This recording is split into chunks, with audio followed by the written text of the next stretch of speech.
kembali berjumpa dengan saya Yusuf Setiawan dalam podcast Orang Muda.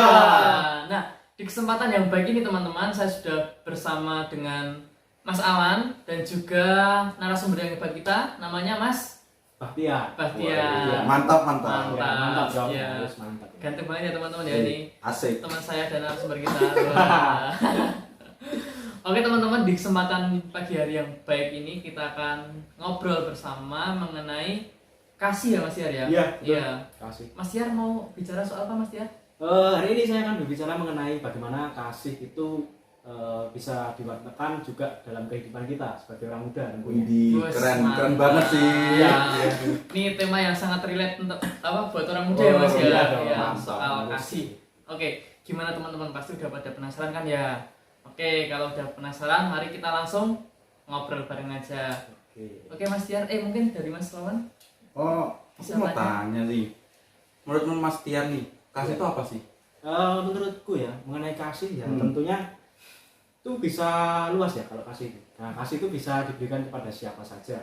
Nah, dalam hal ini kasih itu kalau menurut saya ya ketika kita berjumpa seperti ini kita juga mengertakan kasih itu.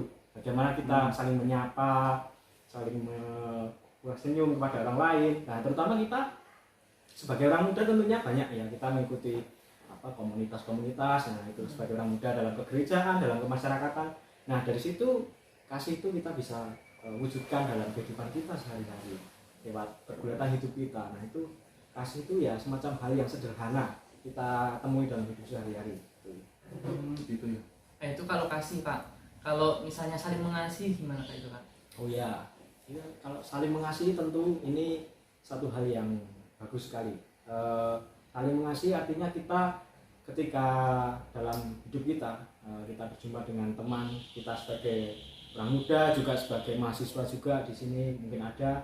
Nah, kita bisa mengasihi teman itu lewat ketika kita berjumpa kita menyapa, ya kita memberikan senyuman kepada teman-teman kita saat kita berjumpa dimanapun kita ada. Kemudian kita ketika dalam suatu organisasi kepemudaan baik di gereja kita bisa mengasihi lewat membantu misalkan ada teman kita yang sedang merasakan kesedihan atau mungkin merasakan kekecewaan atau mungkin membutuhkan bantuan kita. Nah, kita hadir di situ, kita menguatkan, memotivasi. Nah, itu bagian dari bagaimana kita sering mengasihi itu. Berarti di sini melibatkan unsur hati ya Kak? Iya, Hati dan betul. perasaan ya. Waduh, Iya. salah banget. Oh, berarti salah satu bentuk kasih itu adalah mencintai. Iya. Waduh, Ada berarti rasa kita- cinta juga di situ ya. Waduh. Kalau sekarang Mas Tiar Ada- mencintai seseorang atau Wah, seseorang? ditanya itu sudah pasti ya. Sudah pasti nggak ada. Oke Mas, sekarang aku mau tanya nih Mas. Ya. Kira-kira ada hambatan nggak atau kesulitan buat kita dapat saling mengasihi? Wah, tentu ada Mas. Waduh, apa tuh? Ada. Karena kadang kita gini, kalau kita mau mengasihi orang, kadang kita takut bagaimana nanti iya. respon orang itu. Hmm. Kadang kita selalu memperhatikan, tapi kadang kita dikatakan wah cari muka gitu. Nah, Sok suci. iya, Oh, suci, ya. oh, Sok sekali baru, ya. Oh, Kadang juga kita kalau kita itu dekat dengan orang, kita dengan ngobrol dengan orang-orang itu, kemudian kita dianggap wah dia pilih-pilih teman, nggak mau teman yang lain. Nah, itu kesulitan kadang anggapan orang itu gitu loh. Makanya kita sebisa mungkin kalau kita mau mengasihi orang, baik teman ataupun sahabat ataupun mungkin pacar ya, dengan ketulusan hati. Waduh, Ya, waduh. gitu. Kalau misalnya nih kita sudah tulus mengasihi teman atau mengasihi sesama, terus umpamanya kita sedang kesulitan nih, Ya. terus tidak ada teman yang membantu kita gitu sebagai bentuk kasih, itu responnya Mas Tiar gimana tuh? Wah, kalau itu agak berat juga sih. Karena kadang kita kalau mengasihi orang kita tidak direspon atau kita tidak dianggap itu ya. Ya, Nah, kita mungkin ya sebagai murid-murid Kristus ini ya. Yes. Sebagai orang muda yang tidak masuk rohani. sebagai murid-murid Kristus tentunya apapun kalau kita mau mengasihi orang dengan tulus, kita berusaha terus mengasihi, berbuat kasih walaupun terkadang kita ketika berbuat kasih dengan orang yang kita tidak sukai atau kita benci atau kita mungkin merasa dendam, nah itu harus kita hindari ya. Nah, itu semangat kita mengasihi itu harus lebih besar gitu. Motivasi kita dalam mengasihi teman, sahabat supaya kita dalam kasih itu bisa saling menguatkan, meneguhkan dan memotivasi gitu sih. Mantap. Berarti udah berpengalaman mencintai. Ini pengalaman yang mungkin ya. Jelas, enggak kalau aku enggak.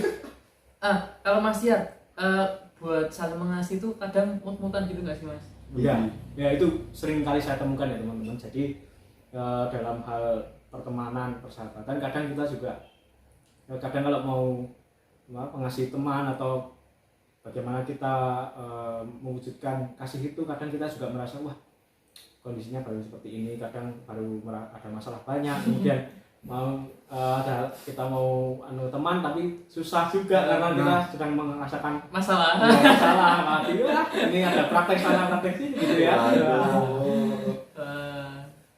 Oke, tadi kan kita Mas Tiar kan udah cerita ya soal hambatan, kesulitan, terus bilang juga bahwa kadang untuk saling mengasihi itu kadang masih mut-mutan gitu ya. Iya. Terus sekarang ada nggak Mas faktor yang mendorong, yang menguatkan Mas Tiar untuk dapat saling mengasihi gitu?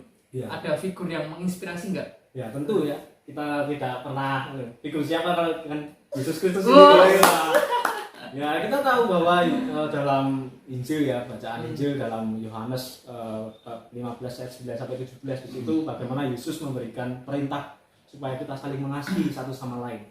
Nah, kasih itu tidak hanya diberikan kepada teman kita yang sesama ya, Kristiani, namun kita juga bisa mengasihi orang-orang di sekitar kita. Kita juga bermasyarakat sebagai orang muda. Nah, tentunya inspirasi itu dan karena kan ajaran iman kita, pokok kita kan saling mengasihi ya. Sebagai orang Kristiani kita harus saling mengasihi. Walaupun kita berbeda dari suku, latar belakang, agama, kemudian ras, kita harus tetap saling mengasihi, menebarkan kasih itu kepada semua orang. Nah, maka itu yang menjadi inspirasi saya gitu dalam mengasihi gitu.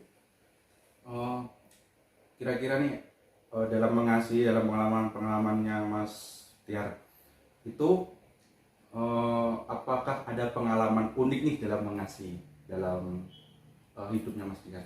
Oh ya, pengalaman unik ya ketika ya mungkin dalam mengasihi itu kadang tadi seperti yang saya sampaikan di awal ya, kadang tidak mereka menganggapnya seolah-olah ini ngapain sih ngasih gini berikan gini. Terus kadang juga ketika dalam kita itu peduli sama teman, kadang respon mereka, tanggapan mereka juga seperti yang kita tidak inginkan, maksudnya mereka menanggapinya salah paham gitu ya. Kita sering kali ya dalam pertemanan gitu kan, dalam persahabatan salah paham itu kan sering terjadi. Kemudian ya tentunya dalam mengasihi juga kadang kita kalau bertemu dengan orang yang mungkin kita belum kenal lalu kita seolah-olah menyapa itu kita juga merasa wah nggak pede karena nggak percaya diri juga gitu. Nah itulah keunikan mungkin yang mungkin saya temui baik ketika dalam hidup menggereja juga dalam masyarakat. Kadang ya seperti saya sendiri ya di sini kan di dalam masyarakat orang muda saya itu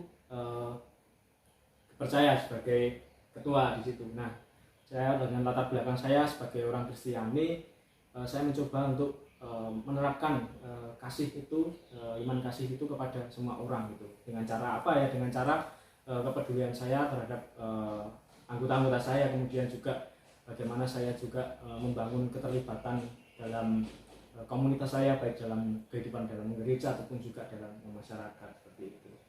Oke, baik. Mantap ya. Contohnya nyata banget ya Mas ya. Hidup banget sih. Iya, hidup banget sih. Saling mengasihi nggak hanya buat teman-teman yang seiman tapi juga buat yang beda iman begitu. Oke, baik Mas. Sekarang aku mau tanya Mas. Menurut Mas Tiar nih, apa sih makna dan pentingnya untuk saling mengasihi itu? Ya, tentunya makna dan pentingnya untuk saling mengasihi kita bisa satu hal kita bisa memotivasi satu dengan yang lain ya. Nah, ketika kita itu hidup itu saling mengasihi ya, kita kan juga butuh ya bagaimana kita itu butuh hidup dalam hidup kita itu kan mendapatkan kasih gitu ya. Kalau kita nggak mendapatkan kasih kan kita rasanya wah hidup kita kering, hampa, ya, betul. nggak berwarna gitu. Ya. Kita nggak bisa hambar gitu. Iya, hambar karena kita nggak mendapatkan kasih atau mendapatkan kasih dari orang lain ataupun kita juga mengasihi orang lain juga ya termasuk pacar dapat feedback ya, berarti berjuang sendiri. Kalau gini tuh berarti kasih itu sebagai sebuah kebutuhan juga ya Mas ya? Iya, kasih dan juga saling mengasihi. karena ketika kita itu mendapatkan kasih dari orang lain, bagaimana sih Mas Oman ketika mendapatkan kasih dari pasangan? Kelepak-kelepak ya Mas. Iya. Ya? Nah, bagaimana kita ya misalkan kita ya dalam berorganisasi kita saling mengasihi, saling bekerja sama, kolaborasi, kan kita enak dalam organisasi. Kalau kita dalam organisasi kita acuh tak acuh, nggak mau tahu ini terus rasanya gimana nanti? Iya, betul. Sakit. Iya. Kita bahkan mungkin kita nggak mau kumpul lagi gitu. Nah itu maka kasih dalam organisasi, baik dalam kepemudaan, apalagi kita sebagai generasi penerus gereja. Bagaimana Paus Fransiskus yang menyatakan bahwa orang muda itu harus hidup, orang muda yang hidup dalam Kristus Vivit. Kalau teman-teman tahu, Iya. bagaimana orang muda harus hidup itu sebagai orang muda dalam dari generasi penerus gereja yang itu tadi. Kristus Vivit itu dokumen soal orang muda ya Mas ya? Iya. Oh iya, saya pernah dengar tapi kok lupa. Pernah dengar atau memang baru ingat? Baru ingat. Oke, Mas Aman, tanya lagi Mas. Apa ya? Mungkin dalam paroki ini, Iya. bentuk kasih Mas dan teman-teman terhadap yang berbeda agama atau itu bentuk nyatanya itu apa? Ya, kemarin ya, saya kan jadi di sini dipercaya sebagai koordinator juga UMK.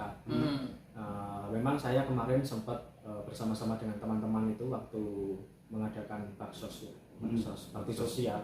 Nah itu salah satu bentuk bagaimana kita itu mengasihi orang yang berbeda keyakinan dengan kita. Contohnya kemarin mengadakan baksos di pesantren di daerah Klaten. Nah di situ kami bersama-sama orang muda membagikan ya mungkin sedikit materi kita untuk seperti sembako kepada mereka, kemudian juga di situ kita saling mengenal satu dengan yang lain, saling ngobrol, dialog. Nah disitulah bagaimana wujud kasih itu sungguh terasa gitu. Ketika kita juga dalam kemasyarakatan, kita kan berjumpa tidak hanya dengan yang sesama kita Kristiani, namun kita berjumpa dengan teman-teman kita yang Muslim juga. Dalam kepemudaan misalkan muda-mudi atau karang taruna, nah di situ kita bisa saling belajar untuk bersikap toleransi. Nah itu bagian dari kita mengasihi juga satu dengan yang lain, mengasihi sesama juga kita bisa. Oke. Lalu bagaimana respon mereka gitu? Respon dari teman-teman yang berbeda agama, berbeda suku dan ya sejauh ini kemarin itu memang mereka ya sungguh antusias ya dalam menerima kami, bahkan mereka sangat welcome sekali dengan kita karena ya itu tadi kita di sana kan membangun bagaimana komunikasi dengan baik-baik ya, artinya kita di sini ingin membangun silaturahmi, istilahnya itu dalam bahasa mereka gitu. Kita membangun silaturahmi, kita di situ juga membangun dialog, bagaimana kita ngobrol bersama orang muda juga di situ. Jadi tidak hanya di dalam pesantren ya, kita juga kemarin bahkan bertemu dengan muda-mudi di tiap dukuh gitu ya, antara orang muda Katolik dan juga. Nah di situ kita juga misalkan dalam kegiatan-kegiatan tertentu kita juga kumpul bisa ngobrol bersama. Oke, berarti saya menangkap bahwa kasih itu bisa memunculkan jiwa toleransi ya Mas. Iya, Jiwa toleransi betul. Dan dari situ kita dapat mengasihi orang-orang yang berbeda keyakinan juga. Betul sekali. Jadi kasih itu tidak hanya diberikan untuk sesama kita yang seiman, tapi juga berani keluar ya Mas ya. Buat siapa saja. Ya. Karena saya mempunyai prinsip ya, membawa Yesus Kristus keluar dari gereja. Wah, itu artinya apa? Bahwa kita membawa kabar sukacita Injil ini, mewartakan ini dengan kehidupan sehari-hari kita, menebarkan dan mewartakan pada orang-orang di sekitar kita seperti itu. Baik. Oke Mas, tadi kan kita udah banyak bicara ya soal kasih dan saling mengasihi, termasuk tadi jenis apa? Contoh-contohnya juga ya nyata-nyata. Nah sekarang ada nggak sih Mas kaitannya kasih dengan Injil perikop gitu? Oh iya, tadi ya seperti yang saya katakan di awal ya, tentang Injil di mana bab 15 ayat 9 sampai 17. Injil apa itu Mas? Yohanes. Oh Yohanes. Ya. Dalam Injil Yohanes nanti teman-teman bisa membuka ya kitab sucinya, karena kita bagaimana mudah harus membaca kitab suci juga. Iya, bukan HP. Kitab suci nggak ada. Kalau ini kitab suci kotak namanya. Nah, dalam Injil Yohanes itu di situ dijelaskan mengenai dalam perikop perintah Yesus untuk saling mengasihi. Nah kita tahu ya bahwa Yesus itu kan juga mengasihi kita. Nah, lewat apa? Lewat penderitaannya di kayu salib ya, bahwa Yesus itu mengasihi Allah dan juga manusia, yang artinya Yesus itu adalah Allah dan juga manusia, di mana Yesus juga mengasihi umatnya. Yesus tidak menebus dosa, ini kan menebus dosa umat manusia kan bukan hanya untuk kita sebagai orang Kristiani, tapi untuk semua orang, semua umat gitu ya. Nah, Yesus juga menyerahkan nyawanya ya hingga wafat. Itu kan bagaimana itu wujud besar kasih Yesus yang sungguh-sungguh nyata bagi kita. Nah, terutama kita sebagai umat Kristiani. Maka ya tidak salah bahwa kita itu sebagai umat Kristiani dikenal dengan bagaimana kita bisa saling mengasihi sesama gitu ya. Wah, kita ketemu dengan mereka yang udah Katolik, wah enak. Nah, bisa mereka sangat ramah gitu. Nah, itulah wujud-wujud kita bagaimana kasih Yesus itu nyata dalam hidup kita. Mantap. Berarti kasih yang diteladankan Yesus kepada kita itu kasih yang totalitas ya Mas. Ya, totalitas. Bahkan sampai mengorbankan nyawanya. Mantap. Hebat. Karena Yesus adalah kasih. Iya, Ya. betul. Mantap. Allah adalah kasih. Dan kita adalah perpanjangan kasih Tuhan. Iya, betul. Mantap ya. Mantap. Oke Mas, sekarang kira-kira ada nggak Mas harapan gitu untuk OMK supaya dapat saling mengasihi? Ya, pesan-pesan lah. Ya, pesan. Ya, menurut saya OMK saat ini ya kita harus sebagai orang muda Katolik tidak hanya kita itu berkecimpung di lingkup gereja, namun kita harus berani keluar juga di dalam masyarakat ya, bahwa kita menunjukkan bagaimana kita itu sebagai orang muda Katolik yang bisa mewartakan Injil itu. Walaupun kita tidak bisa secara langsung, mungkin kita bisa lewat bagaimana kita dalam media sosial juga kita ya. Sekarang orang muda dekat dengan media sosial, bagaimana kita dalam membangun media sosial itu secara bijak, kemudian juga lewat komunitas-komunitas yang kita ikuti. Di situ kita juga bisa tidak hanya dalam lingkup gereja, dalam lingkup masyarakat juga, misalkan kita membangun yaitu tadi seperti yang saya katakan di awal, membangun sikap toleransi ya, saling menghargai perbedaan. Karena di masa-masa sekarang ini mungkin ya hal itu menjadi hal yang sangat dekat sekali dengan orang muda, bagaimana kita bisa mewujudkan sikap toleransi dan saling menghargai itu kepada orang lain yang berbeda juga dengan kita. Itu sih. Mantap. Mantap Mas ya. Pesannya singkat tapi mendalam. Mendalam ya. Karena kan dia Ngena banget ya Mas ya, deep banget gitu ya. dia semacam kita berrefleksi. Iya betul. Kita jadi semakin kayak disadarkan ya Mas ya. Sudah belum sadar, sekarang makin sadar. Makin sadar.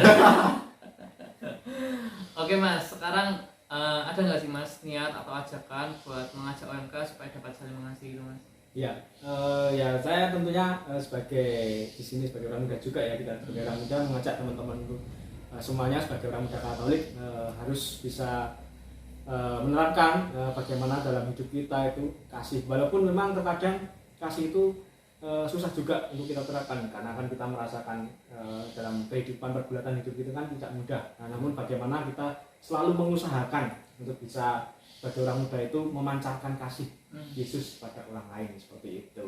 Ini yang lewat lewat tindakan kita seperti itu yang tadi. Bagus ya, aku nemuin satu kalimat bagus banget. Apa? Untuk selalu mengusahakan. Enggak. Tidak harus berhasil. Iya, tapi yang penting kita harus selalu berusaha. Ada usahanya. Ya. Nah, itu yang bagus Mantap. banget menurut saya. Oke, ada lagi Mas yang perlu disampaikan? Saya rasa tidak hanya dengan kasih juga ya, kita juga bisa wujud nyatakan dengan bagaimana kita itu membangun interaksi, dialog kepada mereka yang mungkin apalagi kita menemukan orang muda teman kita yang mungkin merasakan keterpurukan. Nah, di situ kita hadir, bagaimana kita menjadi teman curhat. Nah, itu bisa juga sambat ya, tempat sambat gitu ya, kita bisa sambat kasih oke. Wah, gini ya, kita bisa membantu ya, tidak membantu dengan memberikan jawaban tentunya, tapi membantu bagaimana kita bisa mengarahkan, memberikan motivasi. Apalagi teman kita mungkin banyak ya, kita sebagai mungkin mahasiswa atau mungkin siswa yang mungkin ketika ada PR atau ada tugas-tugas itu merasa wah tugasnya banyak gini-gini. Nah, di situ kita saling memotivasi satu dengan yang lain. Itu sih. Bagus. Oke, baik teman-teman, tak terasa kita sudah di penghujung acara ya. Wih, Dari tadi cepet banget ya Mas ya. Iya. Ini Nggak karena terasa. kita ngobrolnya tuh Asik. asik. Iya, asik. simple, padat, jelas. Iya, betul. Dan ngena banget ya buat kita ya. Jadi gak terasa kalau lama. Semakin menguatkan sih. Iya. Semakin menguatkan. Deep talk, deep talk. Wah. Oke teman-teman, tadi kita udah bincang-bincang soal kasih dan saling mengasihi. Kita udah dengerin dari perikop, terus contoh-contoh tindakan untuk dapat saling mengasihi. Terus tadi juga Mas Jar udah sharing pengalaman bagaimana caranya untuk mengasihi. Nah, semoga harapannya kedepannya kita dan juga teman-teman muda dapat saling mengasihi. Nggak hanya untuk lingkup seiman kita, tapi juga untuk berani keluar ya Mas ya. Iya, berani keluar. Begitu. Ya kita sudah belajar banyak dari Mas Tiar, bagaimana dia hidup dalam kasih dan bagaimana kesehariannya. Nah, harapan dari kami semua, teman-teman juga jangan takut untuk berbuat kasih. Ya, betul. Betul sekali. Kasih itu dimulai dari diri kita. Kalau bukan kita, siapa lagi? Ya, betul. Benar ya? Dan kita juga udah punya figur andalan ya. Tuhan Yesus Tuhan dong. Yesus sendiri yang Ya. udah Tuhan Yesus tidak pernah berubah. berubah ya. Tuhan Lagunya Yesus gimana Mas? tidak berubah. Tidak berubah. Nah, harapannya adalah kita sebagai orang muda juga tidak pernah berubah dalam mengasihi seseorang. Ya. Gitu. Oke, mantap. Oke, sekian teman-teman bincang-bincang kita ya. Wah, Ya. aduh, harus berpisah sih. Iya, soalnya ini udah Mas, jam makan siang Makan ya. siang. Lapar ya. Oke, kalau gitu jangan lupa ya teman-teman ya, subscribe channel YouTube ini. Namanya apa Mas? Averian Bahtiar. Averian Bahtiar. Waduh, Oke. dukung terus Dukung terus, Ya. jangan lupa share, komen, Dan like, subscribe. subscribe ya. Betul. Good job. Good job. Oke, terima kasih Makasih teman-teman. teman-teman. Sampai jumpa di lain kesempatan. Berkah dalam. Berkah dalam.